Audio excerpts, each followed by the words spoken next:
यह वीडियो शैक्षिक उद्देश्यों के लिए है। इस वीडियो में आप जो कुछ भी सुनेंगे वह इंटरनेट या किसी किताब या किसी डॉक्यूमेंट्री से लिया गया है जो जनता के लिए उपलब्ध है।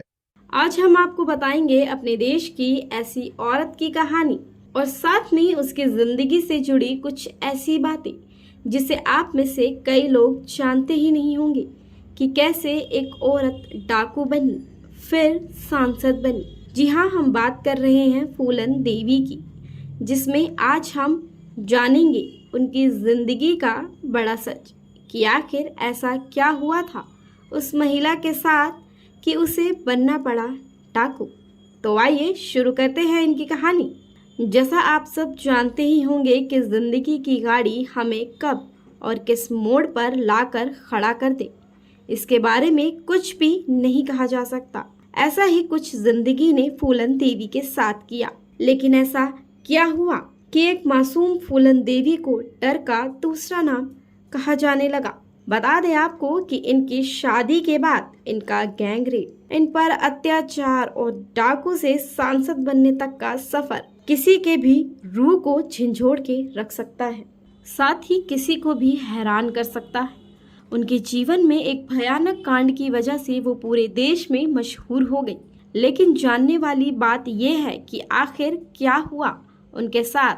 आज इस वीडियो के माध्यम से हम आपको बताएंगे।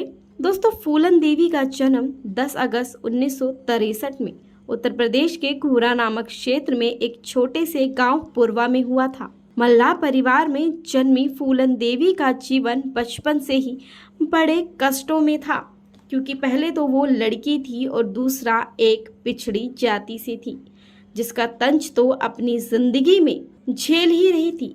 साथ ही गरीबी और कठिनाइयों के बीच उलझे बचपन के बाद भी फूलन देवी एक बहुत ही निडर और दबंग स्त्री रही है। हमारे देश भारत में जब भी किसी डाकुओं का जिक्र होता है तो उसमें फूलन देवी का नाम ना आए, ऐसा तो हो ही नहीं सकता। एक ऐसी स्त्री जो महज 10 साल की उम्र में ही दुनिया की इस घिनौनी सच्चाई से रूबरू हो चुकी थी, जिसकी बगावत उन्होंने 10 साल की ही उम्र में कर दी थी। अपनी जमीन पर अपने चाचा के लड़कों के द्वारा हक जताने की खबर से ही वो इतनी आक्रामक हो गई कि वो अपने बड़े भाइयों से खतरनाक तरीके से लड़ने लग गई।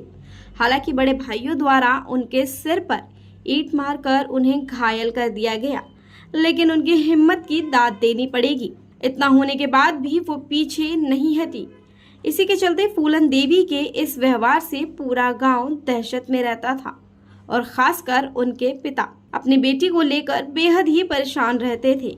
इसी से परेशान होकर जब फूलन देवी उम्र में करीबन 11 या 12 साल की रही होंगी, तब उनके पिता देवी दीन ने उनकी शादी कर दी, वो भी एक ऐसे व्यक्ति से जो फूलन देवी से करीब 3 गुना ज्यादा उम्र का था। उसकी उम्र तकरीबन 35 से 40 साल की थी। उसका नाम कुत्तीलाल मलात था। वो बगल के ही गांव का रहने वाला था। अब शादी तो हो गई थी, पर विदाई तो बालिग होने के बाद ही की जाती थी, क्योंकि ये रिवाज पुराने जमाने में बहुत प्रचलित था। ये एक तरह से बाल विवाही था। लेकिन फूलन देवी नाबालिग थी तो उनका गौना यानी विदाई नहीं हुई थी। उसी दरमियान फूलन का पति उसके साथ उसकी मर्जी के खिलाफ उसके साथ जोर जबरदस्ती करता था, साथ ही बलात्कार भी। इसे बलात्कार का नाम इसलिए दिया गया क्योंकि भले ही फूलन की शादी हो चुकी थी, लेकिन वो एक नाबालिग बालिका थी और अपने पत्नी की रजामंदी के बगैर उसके साथ संबंध बनाना अपराध है। ये एक तरह का रेप ही तो है। इसी के चलते फूलन बेहद ही डरी हुई और सहमी हुई सी रहने लगी। उनके दिमाग में अपने पति की दरिंदगी को लेकर भयानक डर बैठ गया था। विदाई ना होने के बाद भी उनके पिता देवी दीन गुस्से में आकर फूलन को जबरदस्ती उसके पति के घर छोड़ाते थे और उसका पति कुत्तीलाल फूलन के साथ जबरदस्ती करता था और उसे परेशान करता था, और उसी हैवान से परेशान होकर फूलन बार बार अपने माता पिता के घर वापस आती थी। इसी तरह कई बार कई दिनों तक चलता रहा। इसके बाद उसके पिता ने तंग आकर एक झूठे चोरी केस में फूलन को फंसवा दिया और पुलिस फूलन देवी को गिरफ्तार करके ले गई। लेकिन ये मामला यही नहीं थमा। आखिर थी तो फूलन एक गरीब घर की ही लड़की। 3 दिनों तक पुलिस स्टाफ द्वारा फूलन का शारीरिक शोषण किया गया। कुछ समय बीतने के बाद जब वो जेल से बाहर आई तो अपने पति के घर गई, लेकिन वहां का मंजर देख फूलन टूट सी गई। पति ने दूसरी शादी कर ली थी। कुछ दिन तक वो पति के साथ रही, लेकिन फिर ससुराल ने उसे स्वीकार नहीं किया और दहेज में दिया सामान के साथ उसे वापस माता पिता के घर भेज दिया गया। परंतु माता पिता ने भी उसे स्वीकार नहीं किया। उसके बाद शुरू हुआ फूलन का डाकू बनने का सफर। जी हाँ, जब हर जगह से फूलन को ठुकरा दिया गया तो फूलन एक डकैत की गैंग में शामिल हो गई। अब उन्होंने ऐसा क्यों किया, इसका कोई ठोस जवाब नहीं था। उन्होंने अपनी बायोग्राफी में साधारणतः बताया कि वो डकैत की गैंग में इसलिए जुड़ी क्योंकि शायद किस्मत को यही मंजूर था। 1979 में चंबल पहुंचने के बाद फूलन जिस गैंग का हिस्सा बनी उसे बाबू गुजर नाम का एक डाकू लीड करता था। गैंग का डिप्टी विक्रम मल्ला था, जो कि फूलन के ही समाज का था। कहा जाता है कि पहले से ही विक्रम मल्ला का व्यवहार फूलन के प्रति बहुत ही सहज था। पहले तो फूलन का विक्रम मल्ला की जाति का होना, फिर फूलन पर हुए अत्याचारों ने विक्रम को फूलन के सामने लाकर खड़ा कर दिया था। साथ ही इसी दौरान बाबू गुजर की नीयत फूलन देवी के प्रति खराब होने लगी थी और एक रात बाबू गुजर फूलन देवी के साथ जबरदस्ती करता है, लेकिन फूलन के शोर मचाने पर वहां विक्रम आ जाता है। फिर बाबू गुजर एवं विक्रम मल्ला के बीच एक विवाद हो जाता है और आगे चलकर ये लड़ाई एक ऐसा रूप ले लेती है जब विक्रम मल्ला बाबू गुजर को गोली मारकर उसकी हत्या कर देता है। उसके बाद वो खुद गैंग का लीडर बन जाता है। फिर फूलन देवी और विक्रम के प्यार की बातें धीरे धीरे पूरे गैंग को पता चल जाती है। फिर विक्रम कई तरह से फूलन देवी को हथियार चलाने की ट्रेनिंग देता है। फिर वो उसे हथियार चलाने में माहिर करने के बाद वापस से लूटपाट, डकैती और किडनैपिंग जैसे क्राइम करने शुरू कर देता है, जिसमें फूलन उसके साथ कंधे से कंधा मिलाकर उसके साथ चलती है। एक दिन फूलन अपने गिरोह के साथ अपने पति के घर जाती है और अपने पति को घर से बाहर घसीटकर बंदूक की बटों से मार मार कर उसे अधमरा कर देती है। साथ ही एक ऐलान करती है कि अगर कोई भी व्यक्ति छोटी उम्र की लड़की से शादी करता है या कोई भी मर्द अपनी पत्नी के साथ जोर जबरदस्ती करता है तो उसका भी यही अंजाम होगा। आज कुत्ती लाल का हुआ है और ये ऐलान होने के बाद उस गांव में एक बड़ा बदलाव या कहे तो क्रांति आ जाती है। गांव वालों के लिए ये एक ऐसा नोट साबित होता है जिसे सुनने के बाद लगभग पूरा गांव सुधर जाता है और फिर इस तरह की घटनाएं सुनने को नहीं मिली।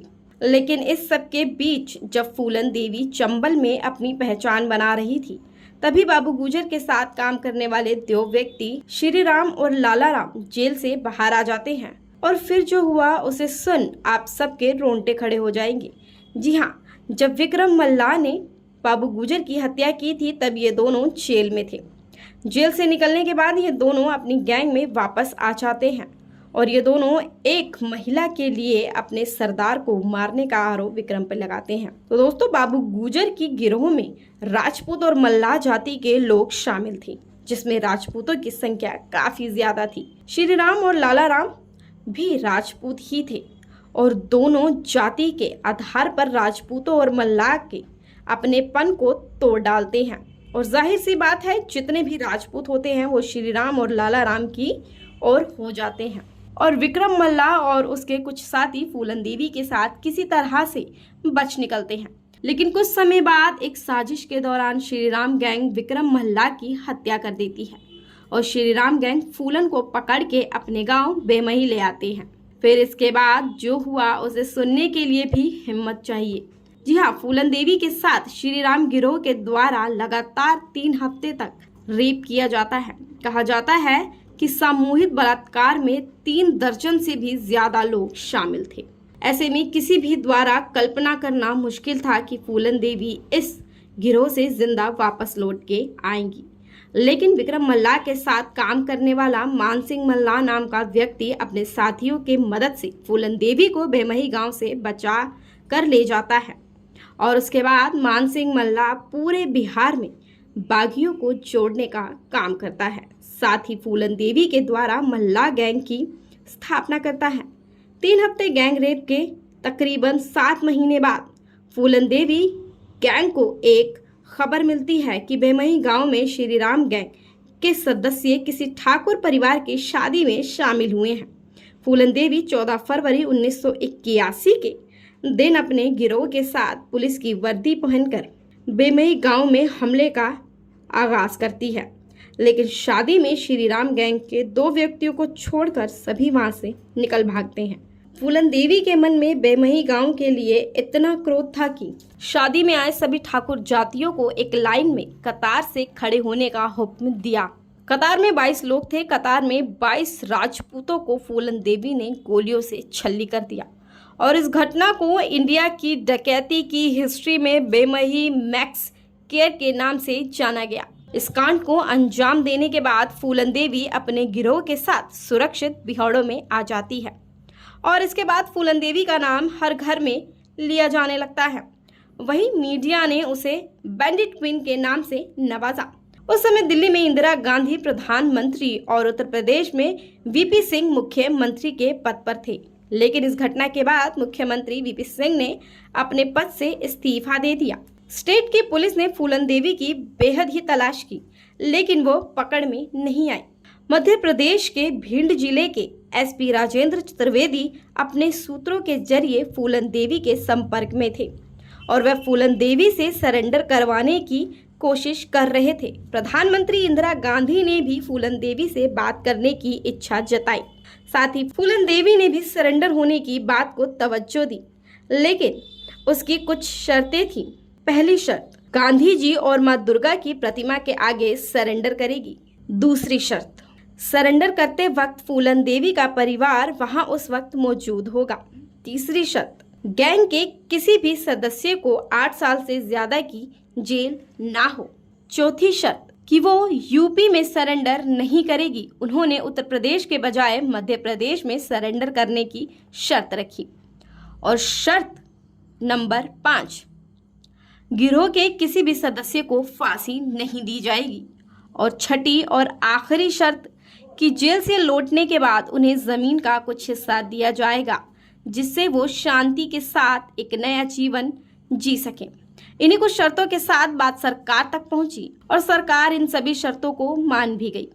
फरवरी 1982 में अपनी पूरी गैंग के साथ मध्य प्रदेश के बिल्ड जिले में सरेंडर किया। इसके बाद फूलन देवी हंसते हुए जेल चली गई। उन्होंने 11 साल तक अपनी जिंदगी जेल में काटी और साल 1994 में यूपी में मुलायम सिंह यादव की सरकार थी। उन्होंने फूलन देवी के ऊपर 48 दर्ज मुकदमे वापस ले ली। सभी मुकदमों से छुटकारा पाने के बाद फूलन देवी एक आज़ाद नागरिक की तरह अपनी जिंदगी जीने लगी।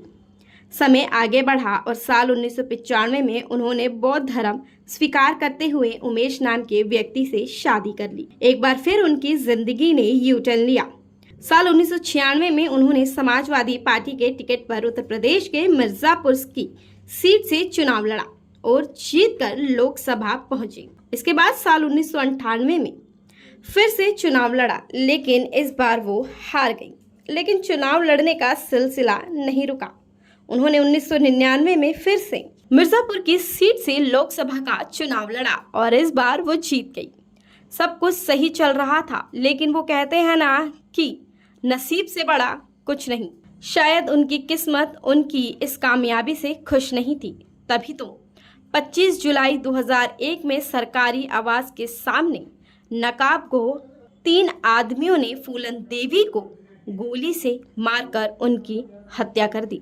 अफरा तफरी में आरोपी को काफी ढूंढा, लेकिन इस घटना के 2 महीने बाद शेर सिंह राणा ने देहरादून में पुलिस के सामने खुद को सरेंडर किया और फूलन देवी को जान से मारने की जो वजह थी वो बताई।